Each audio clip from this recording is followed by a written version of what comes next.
नमस्कार, जेते अन्नपूर्ण किचनमध्ये तुमचं स्वागत आहे। आज मी तुम्हाला कारले, भेंडी, गिलके, बाजरीचे वडे आणि मिरचीपासून आठवड्याच्या 5 प्रकारच्या भाज्या मी तयार करून दाखवणार आहे। तरी व्हिडिओ शेवटपर्यंत जरूर बघा। चला तर मग रेसिपीला सुरुवात करू। सर्वात आधी कारल्याची सुकी भाजी बनवण्यासाठी मी इथे घेतलेली आहेत कारली। अगदी हिरवीगार आणि कवडी अशी कारली घ्यायची। आता यांना आपण अशा पद्धतीने कट करून घ्यायचं। आधी देठ जे असतं ते काढून घ्यायचं आणि मस्त बारीक अशा फोडी करून घ्यायच्या, कारण आपल्याला कोरडी भाजी बनवायची आहे। टिफिनला भाजी सकाळी बनवण्यासाठी रात्री देखील तुम्ही असे कारले कापून ठेवले तरी चालतील। नसेल तर ऐन वेळेस कापले तरी आपल्याला कारल्याला थोडासा कडूपणा कमी होण्यासाठी अशा पद्धतीने 1 चमचा मीठ लावून झाकून ठेवायचं, म्हणजे मिठामुळे कारल्याला चांगलं पाणी सुटेल आणि लगेचच मूठमध्ये चांगलं एकसारखं पिळून अशा पद्धतीने पाणी हे काढून घ्यायचं। अशी पद्धत वापरल्यामुळे कारल्याची भाजी अजिबात कडवट लागणार नाही आणि हे सर्व मिठाचं पाणी असतं, म्हणून त्याचा वापर आपल्याला करायचा नाही आहे। आता सगळ्यात आधी मी कढईमध्ये थोडंसं तेल टाकलं।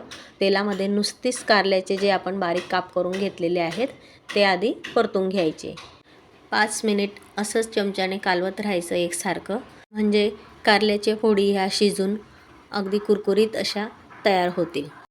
आता तुम्ही बघू शकता मस्त तेल आता सुटायला लागलेलं आहे। कारल्यांचा कलर देखील बदललेला आहे। आता आपण हे एका प्लेटमध्ये काढून घ्यायचे आणि त्याच कढईमध्ये आपल्याला भाजी बनवायची आहे। आता आपली भाजी किती आहे त्याचा अंदाज घेऊन थोडंसं परत तेल टाकायचं। तेलामध्ये थोडंसं जिरं आणि बारीक चिरून घेतलेला कांदा जास्त प्रमाणात आपल्याला वापरायचा आहे, म्हणजे कारल्याची भाजी अजिबात कडू लागणार नाही। दिसायलाही अगदी भुर्जीप्रमाणे दिसेल। मुलांना देखील कळणार नाही की कारल्याची भाजी आहे। मुलं देखील आवडीने खातात।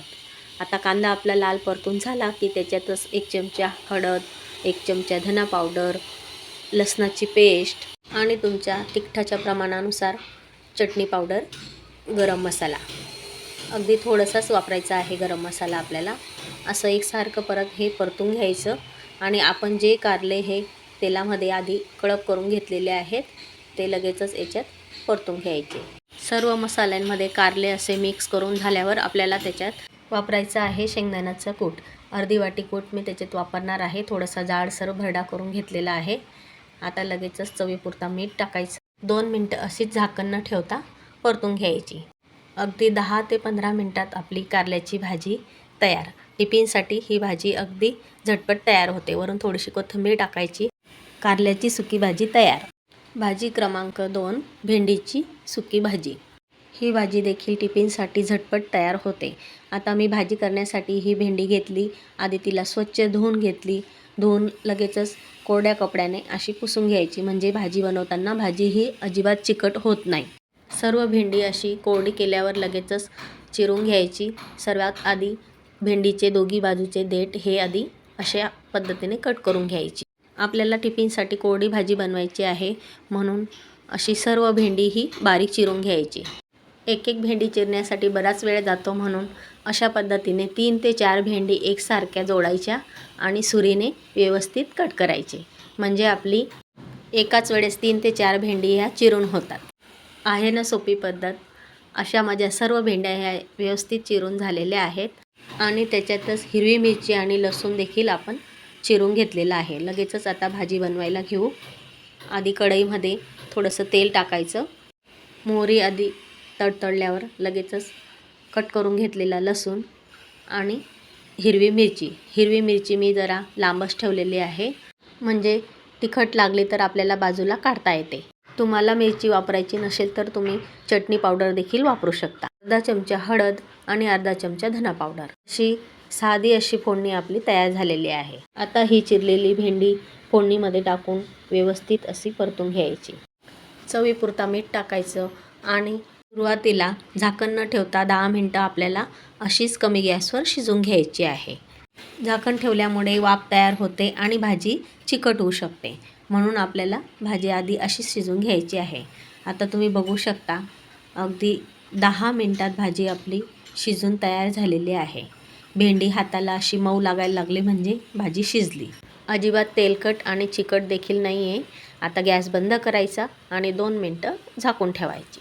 अशी साधी आणि सोपी भेंडीची भाजी अगदी झटपट तयार होते. लहान मुलांना देखील तुम्ही टिफिनमध्ये ही भाजी देऊ शकता आणि गरमागरम ज्वारी बाजरीच्या भाकरीसोबत देखील खूपच छान लागते. अशी आपली भेंडीची भाजी तयार. भाजी क्रमांक 3. आज आपण बनवणार आहोत गिलक्याची कोरडी भाजी. ही भाजी देखील मुगाची डाळ घालून आपण कुकरमध्ये करून घेणार आहोत. अगदी झटपट अशी तयार होते. त्याच्यासाठी मी आधी इथे डाळ घेतलेली आहे, साधारण अर्धी वाटी. पाव किलो गिलके आणि अर्धी वाटी डाळ आपल्याला वापरायची आहे. डाळ आधी 5 मिनटं अशी पाण्यात टाकून ठेवायची. तोपर्यंत कुकरमध्ये लगेचच मी तेल तापायला ठेवलं होतं. तेल तापलेलं आहे. आता त्याच्यात आधी जिरं मोहरीची चांगली फोडणी करून घ्यायची. आता त्याच्यातच वापरणार आहे मी 2 ते 3 मिरच्या, लसूण असं जाडसर ठेचून घेतलेलं आहे. तुम्ही चटणी पावडर देखील वापरू शकता. आता थोडीशी हळद, धना पावडर आणि किंचित असा चवीसाठी थोडा गरम मसाला पावडर असं एकसारखं तेलात परतून झाल्यावर लगेचच आपण ही डाळ जी धुवून घेतलेली आहे ती डाळ याच्यात टाकून घ्यायची. डाळ थोडीशी परतून झाली की लगेचच इथे मी गिलक्याच्या मस्त अशा बारीक पोळी करून घेतलेल्या आहेत, त्या देखील याच्यात टाकायच्या आणि सगळं डाळ आणि गिलके असे एकसारखं परतून घ्यायचं. सकाळी आपल्याला घाई असते तर अगदी झटपट अशी ही 10 मिनटात आपली गिलक्याची भाजी डाळ टाकून तयार होते. आता चवीपुरतं मीठ टाकायचं आणि एकसारखं मिक्स करून झालं की लगेचच आपल्याला त्याच्यात अगदी थोडंसं म्हणजे अर्धी वाटी पाणी टाकायचं आहे. डाळ शिजेपर्यंत एवढं पाणी पुरे होतं.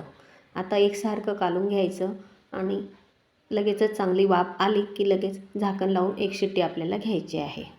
कमी गॅसवर मी इथे कुकरची एक शिट्टी घेऊन घेतलेली आहे. लगेचच कुकर थंड झाल्यावर उघडून बघते. तुम्ही बघू शकता मस्त अशी आपली भाजी शिजलेली आहे. कलर देखील बदललेला आहे. अशी टिफिनला देण्यासाठी मुगाची डाळ घालून गिलक्यांची भाजी अगदी झटपट अशी तयार होते.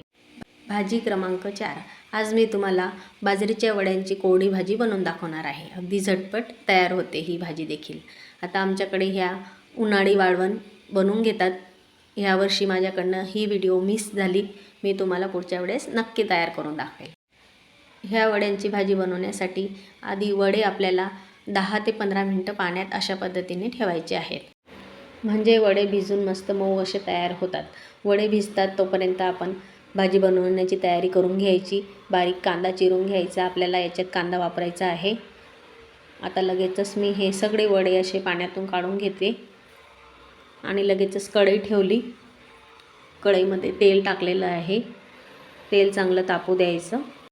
लगेचच त्याच्यात टाकायची आहे मोहरी, जिरं, कढीपत्त्याची पानं आणि आलं लसूण पेस्ट. सगळं फोडणी तयार झाली की लगेचच त्याच्यात आपल्याला टाकायचं आहे बारीक चिरलेला कांदा. कांदा आपल्याला थोडा जास्त प्रमाणात वापरायचा आहे, म्हणजे वड्यांची भाजी आपली अगदी अंड्याची भुर्जीसारखी तयार होते. कांदा आपल्याला फुल गॅसवरच लाल होईपर्यंत परतून घ्यायचा आहे, म्हणजे अजिबात कांदा आपला कच्चा राहणार नाही. आता तेल सुटेपर्यंत कांदा चांगला लाल झालेला आहे. त्याच्यातच आता आपण वापरणार आहोत 1 चमचा हळद, 1 चमचा धना पावडर आणि 1 चमचा चटणी पावडर. सर्व असं मिक्स करून घ्यायचं आणि लगेचच आपण जे वडे पाण्यामध्ये भिजून घेतलेले आहेत ते वडे लगेचच त्याच्यात टाकायचे. आलं लसणाची पेस्ट तयार करून घेतली म्हणजे कुठल्या भाजीत आपल्याला कांदा हिरवी मिरची वापरायची असते किंवा कुठली भाजी आपल्याला फक्त चटणी पावडर वापरून बनवायची असते, म्हणून वेगळा मसाला तयार करण्याची गरज नाही. आलं लसूण पेस्ट वापरल्यामुळे सगळ्या भाज्या आपल्याला अगदी झटपट असं तयार करता येतात. आता तुम्ही बघू शकता ही भाजी मस्त अशी मिक्स झालेली आहे कांदा मसाल्यामध्ये. आता चवीपुरतं मीठ टाकलं आणि हातानेच असं आपल्याला अगदी थोडंसं पाणी शिंपडायचं आहे, म्हणजे वाफ तयार होईल. लगेचच असं मिक्स करून घ्यायचं आणि झाकण ठेवून एक वाफ काढून घ्यायची.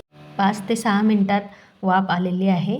तुम्ही बघू शकता मस्त अशी एक वाफ निघालेली आहे. फक्त 15 ते 20 मिनटात आपली भाजी तयार होते. अशी ही बाजरीच्या वड्यांची कोरडी भाजी तुम्ही टिफिनमध्ये देऊ शकता. मुलांना देखील ही भाजी खूपच आवडते. पोळी रोल बनवून तुम्ही जर का ही भाजी मुलांना दिली तर मुलं खूपच आवडीने खातील. भाजी क्रमांक 5. भाजी नसताना अगदी हिरव्या मिरचीपासून मस्त अशी कोरडी भाजी मी तुम्हाला आज बनवून दाखवणार आहे. त्याच्यासाठी मी घेतलेली आहे जाड आणि कमी तिखट अशी मिरची. मिरचीचे आधी देठ काढून घ्यायचे आणि आडवे उभे अशा पद्धतीने मोठे मोठे काप करून घ्यायचे। इथे सर्व अशा पद्धतीने मी मिरची कापून घेतलेल्या आहेत। लगेचच आपण भाजी बनवायला घेऊ। सर्वात आधी कढईमध्ये थोडंसंच तेल मी टाकलेलं आहे। त्याच्यातच लगेच मोहरी, जिरं अशी कडक फोडणी करून घ्यायची आणि 1 चमचा फक्त लसूण। अद्रक आपल्याला मिरचीच्या भाजीत वापरायचं नाही आहे, फक्त लसूण जाडसर असा मी ठेचून घेतलेला आहे। लगेचच ह्या चिरून घेतलेल्या मिरच्या देखील आपण टाकून घेणार आहोत आणि सर्व असं तेलामध्ये एकसारखं मिक्स करून घ्यायचं। 2 ते 3 मिनटं मिरची ही तेलामध्ये चांगली शिजते आणि लगेचच तुम्ही बघू शकता मिरची आता थोडी साईज कमी झालेली आहे। आता मिरची आपली अर्धवट शिजली म्हणजे लगेच त्याच्यात थोडीशी हळद टाकायची आणि थोडासा धना पावडर, फक्त एवढाच मसाला आपल्याला वापरायचा आहे आणि चवीपुरता मीठ। असं परतून झालं की लगेच आपली मिरची शिजण्यासाठी अगदी थोडंसं पाणी टाकायचं। अंदाज घेऊन थोडंसं पाणी टाकायचं आणि 5 मिनटं आपल्याला मिरची अशीच झाकण ठेवून शिजून घ्यायची आहे। एक वाफ आली म्हणजे झाकण काढायचं। आता तुम्हाला जर का नुसतीच तेल पाण्यातली मिरचीची भाजी पाहिजे असेल तर अशी भाजी आपली आता तयार आहे आणि भाजी थोडी कमी तिखट लागावी म्हणून शेंगदाण्याचा कूट आपण इथे वापरायचा। मी इथे अर्धी वाटी शेंगदाण्याचा कूट वापरलेला आहे। मस्त अशी आपली आता हिरवी मिरचीची कोरडी भाजी तयार आहे। ही भाजी देखील तुम्ही टिफिनमध्ये देऊ शकता। अगदी 10 मिनिटात भाजी आपली तयार होते। पोळी किंवा बाजरीच्या भाकरीसोबत तर ही भाजी खूपच छान लागते। तयार आहे आपली हिरवी मिरचीची कोरडी भाजी। अशा प्रकारे टिफिनसाठी लागणाऱ्या 5ही प्रकारच्या भाज्या आपल्या तयार झालेल्या आहेत। तुम्ही ही रेसिपी नक्की ट्राय करा आणि ह्या व्हिडिओला लाईक करा, शेअर करा, तुमच्या मैत्रिणींना देखील कळवा आणि चॅनलला सबस्क्राईब करा। व्हिडिओ शेवटपर्यंत बघितल्याबद्दल धन्यवाद।